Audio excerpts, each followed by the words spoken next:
welcome back to another video. And today I'm going to talk about what I use to season my food. It's basically an alternative way that pretty much anybody can use to season their food. You don't have to be on any kind of special diet or anything like that. And it doesn't require any, specific expertise in cooking. Just, listen to this video and you're going to see that pretty much anybody can employ this technique to season your food, but not use salt directly. And I'm talking about tomato paste. Tomato paste is a pretty cool canned food item because like a lot of canned foods, it does have a fairly robust shelf life, but is still relatively healthy amongst canned foods that are out there or any product that has a rather long shelf life.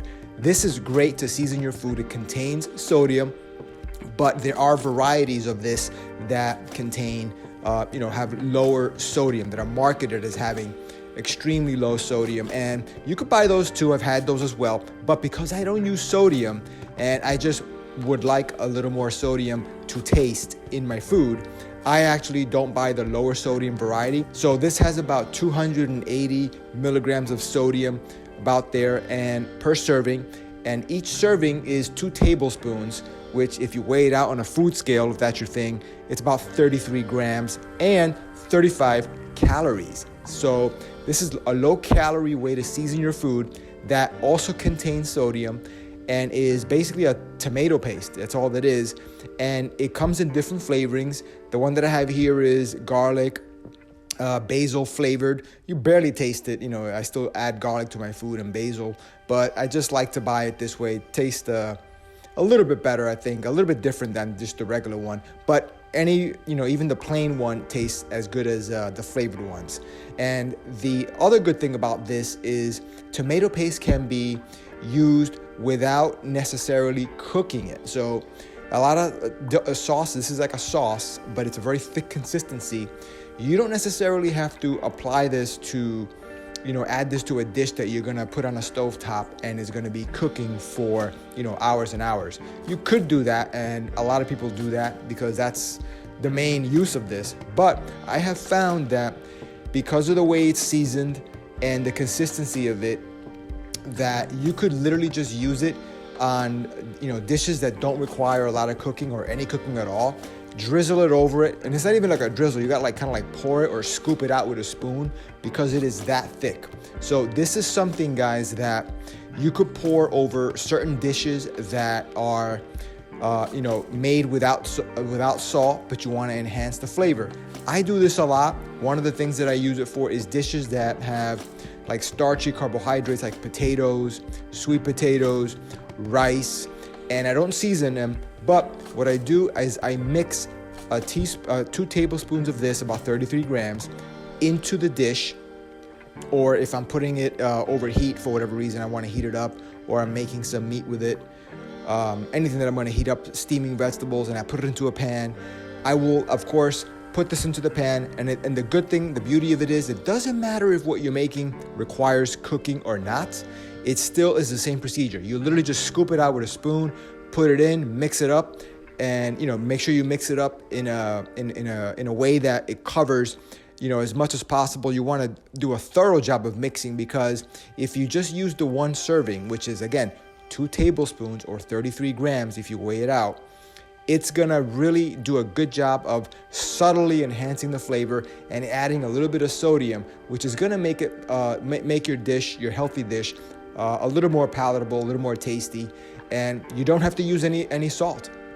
Now this is the same thing with meat. If I'm cooking something with chicken or steak, I'll chop up the steak or the meat into small pieces, and then I'll mix this into it. After it's cooked, I'll mix this up with the steak and the rice and the potatoes or the vegetables, the broccoli, mix everything together, and this does give the food, the overall dish, a very nice taste. Again, no salt added, but that doesn't mean that it doesn't have sodium.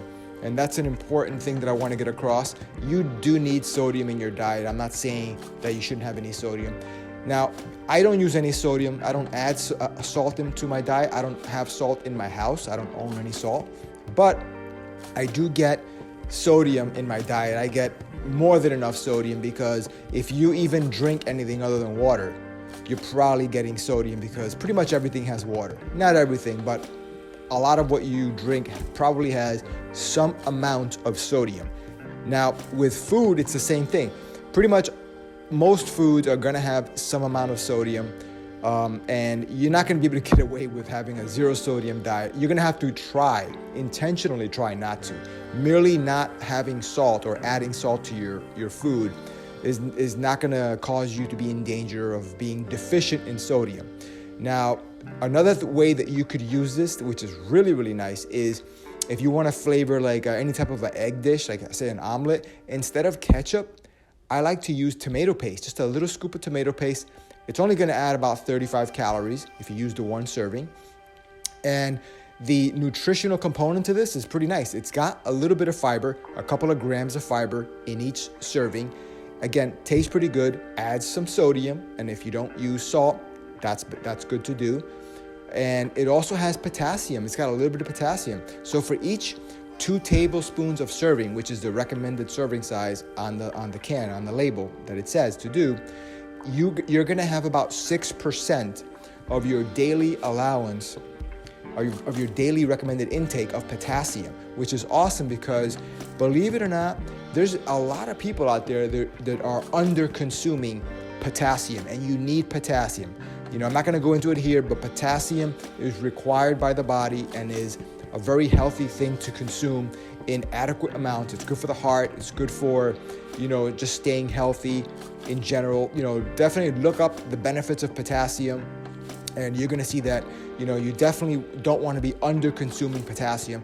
Talk to your doctor. If you have any special condition, obviously, where too much potassium is gonna be an issue for you, you definitely wanna be mindful of that. So, talk to your doctor about, doing anything about what I'm talking about in this video. But, it only has 6% of your recommended daily allowance of potassium. So it's not like a mega dose. And again, since most people are probably under consuming potassium, this is a great way to add potassium to your diet. And don't forget, you, in the course of your day, drinking coffee, exercising, just doing activities, you will, lose potassium. Your body will release potassium as a result of, a variety of things that you're doing and eating and drinking. So it's not a bad idea to make sure that you're getting a decent, consistent, adequate amount of potassium in your diet. Just be mindful of it. You don't have to go crazy noting everything down, having a logbook or counting every single calorie or every single macronutrient, but just be aware you need potassium in your diet. People know they need vitamin C. They need you need a bunch of vitamins and nutrients and minerals. This is one of the minerals that you need, guys, and it has it. Hey guys, I just wanted to quickly jump back into this video and add that tomato paste also contains another very important nutrient, which is iron, and it does contain about 8% of the daily recommended intake for your iron needs. Also, I'll be including a link in the description of the video down below in case you want to do a little research on this specific product, or maybe buy this product or one that is very similar to this one. Back to the video. And again, very simple to incorporate into your diet. It doesn't cost a lot of money. If you want to just do an experiment, buy it. Buy the tomato paste. And this is different than tomato sauce, guys, because tomato sauce is more of a watery consistency. And when you mix it with the food, I actually like my food a little bit thicker consistency, almost like a stew. So I don't want a soup consistency. I don't want it to be too watery. So I like to stay with the tomato paste. Very easy to store, guys. Very easy to locate in any supermarket. Any variety will do. Just make sure it's tomato paste. You can get the low sodium variety if you are the type of person that is concerned about sodium, and if you regularly use sodium to, salt. If you regularly use salt to season all your food, you may want to consider the lower sodium variety. It doesn't taste as good for me, but because you use salt in your food, it might not be an issue for you. So guys, hope you got something out of this video, and that I encourage you to take a look at this as another option, another alternative to season your food. And until the next one, guys, I will see you in the next video. Take care. Bye.